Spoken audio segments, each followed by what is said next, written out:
আজকে আমি শেখাবো কিভাবে কম্বল মুড়ি দিয়ে ঘুমাতে হয়।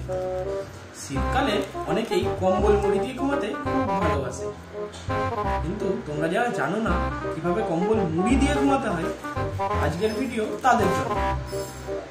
মুড়ি আর কম্বল আমি আগে থেকেই ম্যানেজ করে নিয়েছি, এবারে ঘুমিয়ে নিতে হবে। প্রথমে মুড়িটাকে ভেতরে ঢুকিয়ে নিতে হবে, ঠিক কোলবালিশের মতো ঢুকিয়ে নিয়ে এইভাবে ঘুমিয়ে পড়তে হবে।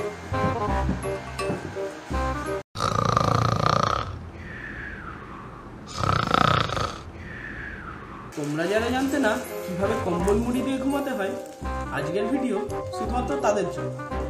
আজকের ক্লাস এখানেই শেষ।